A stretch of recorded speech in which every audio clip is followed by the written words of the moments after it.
Muy buenos días. Estamos a jueves haciendo una introducción a la epístola a los filipenses.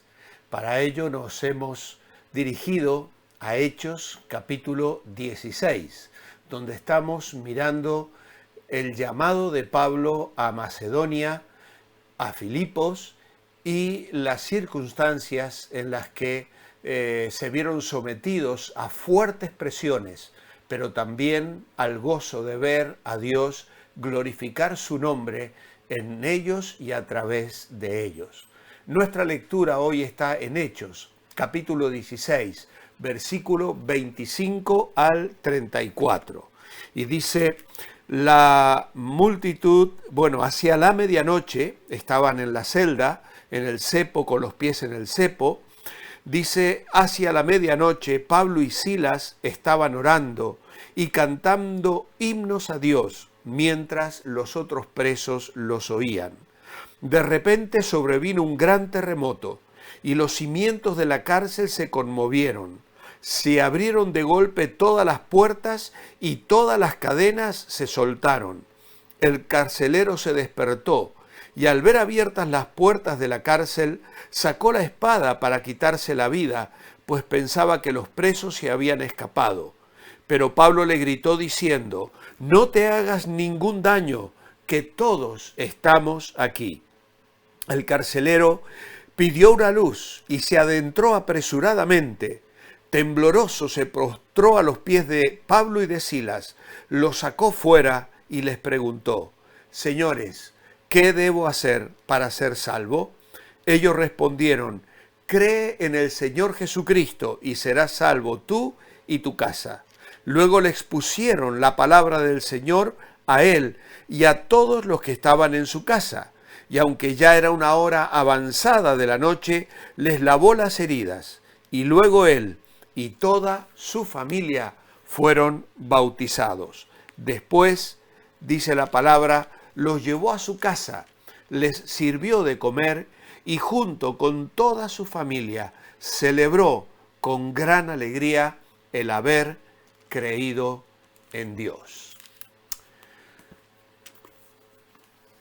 ¿Cuántas veces los que perseguían a los misioneros se proponían desanimarles, frenarles de alguna manera? Vemos aquí una circunstancia muy difícil.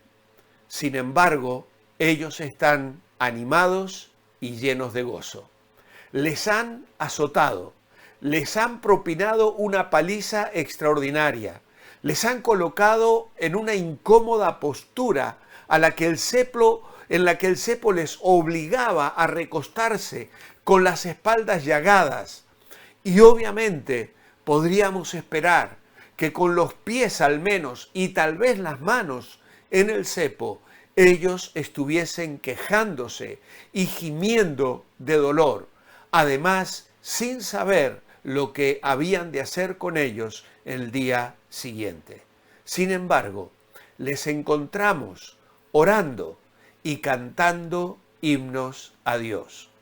No era ni lugar ni hora de oración, pero en cualquier sitio y en cualquier hora se puede orar y adorar a Dios en espíritu y en verdad.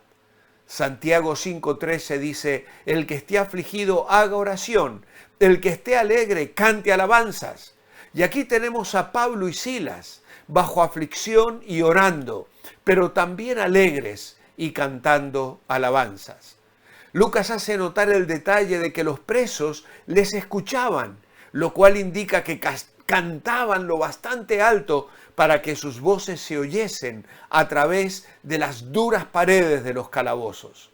Así ellos eran de alguna manera preparados para el milagro que Dios habría de hacer, porque nos dice la Escritura que se produjo un gran terremoto, las puertas de las celdas y las cadenas cayeron de sus manos, de modo tal que ante la sacudida de los cimientos de la cárcel, Dios mostró su poder y su ira por las indignidades que se habían cometido con aquellos que eran sus siervos.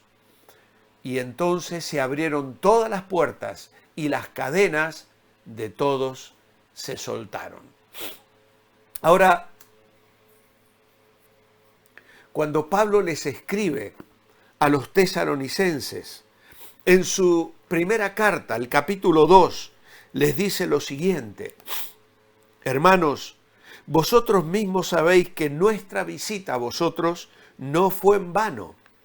Al contrario, a pesar de haber sido maltratados y ultrajados en Filipos, como bien sabéis, Dios nos dio valor para anunciaros el Evangelio de Dios en medio de una fuerte oposición. Así que Satanás usaba todos sus artilugios para frenar el avance del Evangelio. Pero resulta que ahora no solo los discípulos, los siervos del Señor, son un testimonio para gloria de Dios, sino que el mismo carcelero que tan mal les había tratado y que cumpliendo las órdenes que había recibido, les había metido en el calabozo más profundo y había puesto sus pies en el cepo, tratándoles como si fueran de los peores delincuentes. Ahora, aquel hombre, observando lo que ha sucedido, dándose cuenta de que él no tenía ninguna culpa en que la cárcel estuviese abierta y pensando que los presos todos habían escapado, este hombre se quiere suicidar. Él no podía ver en el interior de la prisión, pues estaba oscuro y era medianoche, pero Pablo pudo ver bien sobre el fondo de la relativa claridad exterior el gesto del carcelero al desenvainar la espada, porque al fin de cuentas el carcelero sabía que él sería ejecutado. Pero Pablo se apresura a gritarle: no te hagas ningún mal, pues todos estamos aquí. ¿Por qué no se escaparon los demás presos, o al menos alguno? Pues sin duda Dios mostró su poder, atándoles el alma, tal como lo había mostrado, desatándole los pies. Y entonces la reacción del carcelero tras el grito de Pablo, el miedo que antes tenía, que le llevaba a tratar de suicidarse, ahora le lleva, bajo la acción de la gracia, a que su alma se quebrante y se postre temblando a los pies de Pablo y Silas. No pudo acudir a mejor médico del alma que Pablo, pues también él había sido un perseguidor de los cristianos, los había metido en la cárcel, los había maltratado. Por lo tanto, él podía simpatizar con los sentimientos del carcelero. Es tal vez posible que este hombre hubiese oído algo de la predicación a través de los presos, o quizá en lo que había sucedido con la mujer pitonisa, o incluso las alabanzas y los cánticos de aquellos hombres que estaban en la prisión. No lo podemos saber exactamente, pero sí sabemos que algo sublime estaba aconteciendo en aquel lugar oscuro. Y aquel hombre duro de corazón, que ha maltratado a tantos presos y que vivía una vida seguramente muy amarga y muy angustiosa, ahora cae de rodillas pidiendo perdón. Y se dirige a ellos con el mayor respeto: señores. Y luego se preocupa por su situación espiritual y pregunta, como algo en el que se juega el destino eterno de su alma: ¿qué tengo que hacer para ser salvo?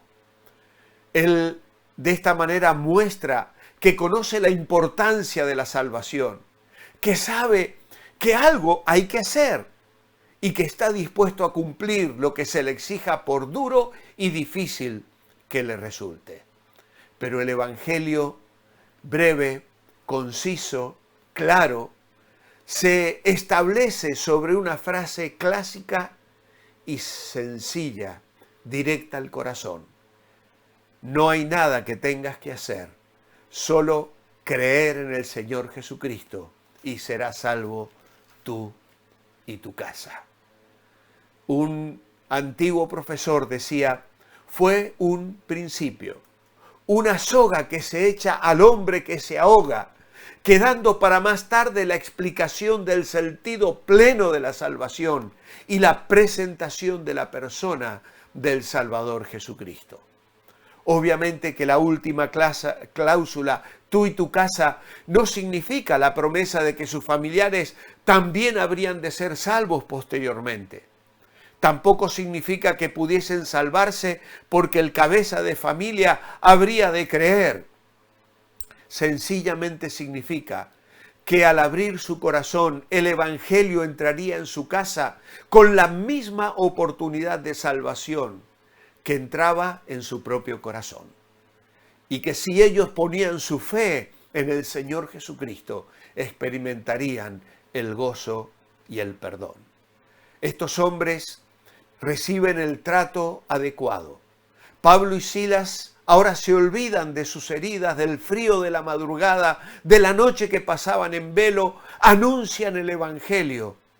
Y Lucas no nos dice si algún otro preso se convirtió o no, pero lo que se desprende del contexto posterior es que allí mismo en el patio de la cárcel, Pablo y Silas instruyeron con más detalle en la palabra del Señor, no solo al carcelero, sino también a todos los que estaban en su casa. Y todos fueron bautizados, instruidos en la palabra, y experimentaron el gozo de la salvación y el perdón. Pablo no olvidaría nunca esta experiencia. Y al escribir a los tesalonicenses le recuerda y lo describe con términos muy concretos, maltratados y ultrajados en Filipos. Fueron pisoteados. El castigo fue muy duro. Y como nos decía Abraham el domingo en el partimiento del pan, la iglesia en Filipos nace del sufrimiento, nace en medio del sufrimiento. ¿Cuántas veces pasamos por momentos difíciles en nuestra vida? No podemos entender por qué el Señor nos permite experimentar estas situaciones. Pero una cosa sí podemos saber, y es que Dios tiene planes y propósitos mucho más altos de lo que nosotros podemos alcanzar a comprender. Y que si nosotros aceptamos, como Pablo y Silas lo hicieron, la situación que Dios permite, Dios puede transformar esa situación de sufrimiento en algo glorioso, en algo bendito, en tu vida personal y en la vida de otras personas a tu alrededor, que ante el testimonio de lo que Dios hace en tu vida, pueden conocer al Señor, experimentar su gloria, recibir su perdón. Y esto es lo maravilloso de la vida cristiana. Mi oración escrita en esta mañana es: amado Padre, tú eres un Dios bueno y maravilloso. Y aunque a veces permites, como le dijiste a Pedro, que Satanás nos zarandee como a trigo y lo haga incluso aplicando momentos de gran dolor y sufrimiento, tú, Señor, puedes transformar eso en bendición y victoria para nuestra vida personal y para la vida de otras personas a nuestro alrededor, los cuales también te pueden conocer y experimentar el gozo de la salvación y el perdón. Ayúdanos, Señor, a confiar en ti y a orar y adorar, aunque vivamos momentos de dolor, confiando siempre en ti. En tu nombre, amén. Que el Señor esté con cada uno de vosotros mientras procuráis manteneros bendecibles. Os espero mañana para despedir ya esta semana.